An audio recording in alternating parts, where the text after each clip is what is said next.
कभी सोचा है कि जो देवता तीनों लोकों के स्वामी हैं, मतलब जो कुछ भी पा सकते हैं, वो सोना, चांदी या हीरे क्यों नहीं पहनते? आखिर क्यों वो अपने शरीर पर मौत, डर और वैराग्य के प्रतीक सजाते हैं? चलिए आज इसी ब्रह्मांडीय कोड को एक साथ डिकोड करते हैं। तो देखिए, एक तरफ हम इंसान हैं जिनके लिए धन और सुंदरता का मतलब है सोना, हीरे, रेशम, और दूसरी तरफ है महादेव। वो क्या पहनते हैं?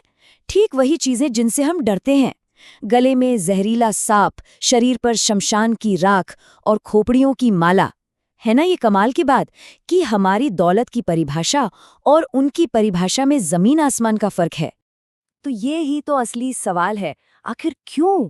क्या ये सिर्फ एक रूप है या इसके पीछे कोई ऐसा गहरा कॉस्मिक कोड छिपा है जिसे समझना अभी बाकी है?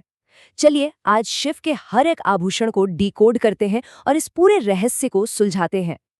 अच्छा, तो इस कोड को समझने की शुरुआत करते हैं बिल्कुल ऊपर से, उनके मस्तक पर धारण किए गए प्रतीकों से। देखिए, ये सिर्फ कोई सजावट की चीजें नहीं हैं, ये ब्रह्मांड की सबसे बड़ी, सबसे शक्तिशाली शक्तियों पर उनके कंट्रोल का सबूत हैं। शिव की ये जो जटाएं हैं ना, ये सिर्फ उलझे हुए बाल या वैराग्य की निशानी नहीं है। असल में ये उनकी बरसों की अखंड तपस्या का सबूत है। इसे ऐसे समझिए कि ये एक एनर्जी डैम की तरह है। ध्यान से जो जबरदस्त कॉस्मिक एनर्जी पैदा होती है, ये जटाएं उसे बाहर बिखरने से रोकती हैं और शरीर के अंदर ही उसे कंट्रोल करके रखती हैं।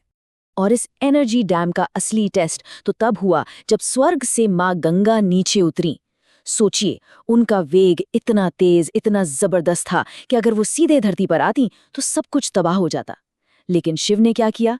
उन्होंने गंगा को अपनी जटाओं में ही बांध लिया और उन जटाओं की भूल भुलैया में गंगा का सारा घमंड, सारा वेग शांत हो गया।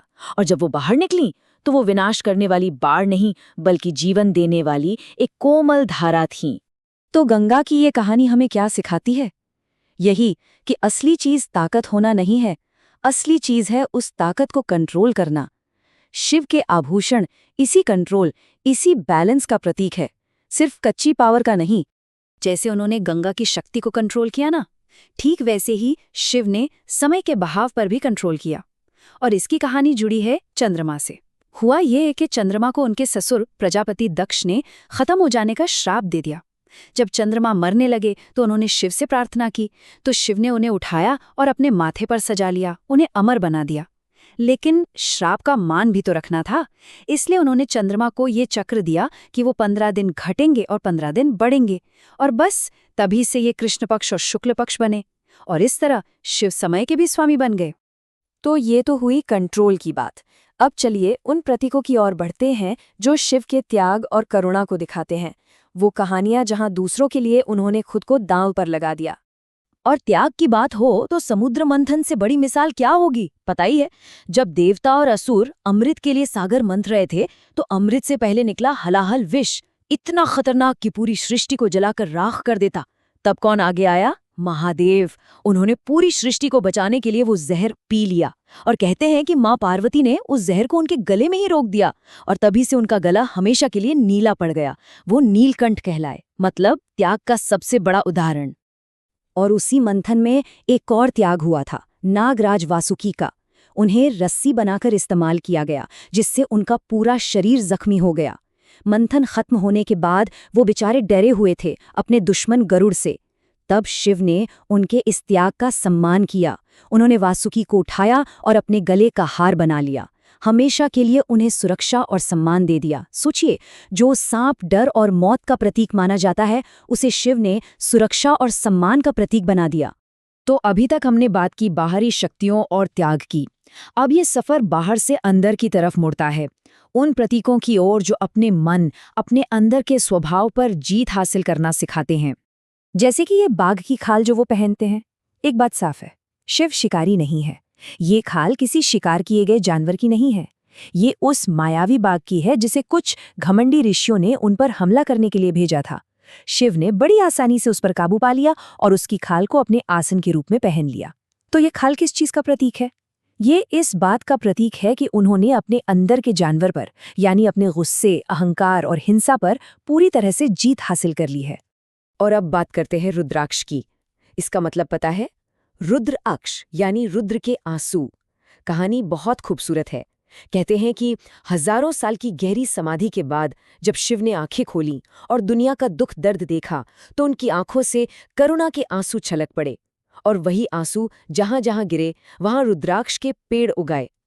तो ये सिर्फ एक माला नहीं है, ये तो भगवान की करुणा का, उनकी दया का एक ठोस रूप है। चलिए अब शिव के हाथों की बात करते हैं।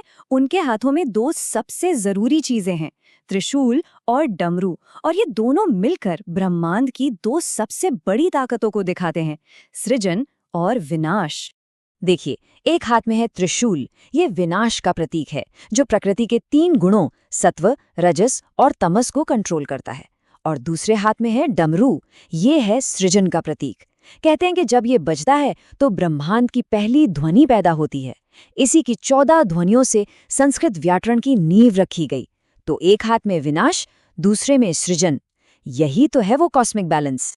और अब हम आते हैं उन प्रतीकों पर जो शायद सबसे गहरे हैं, जो पहली नज़र में भयावह लग सकते हैं, डरा सकते हैं, लेकिन असल में इन्हीं में छिपे हैं जिंदगी के सबसे बड़े सबक।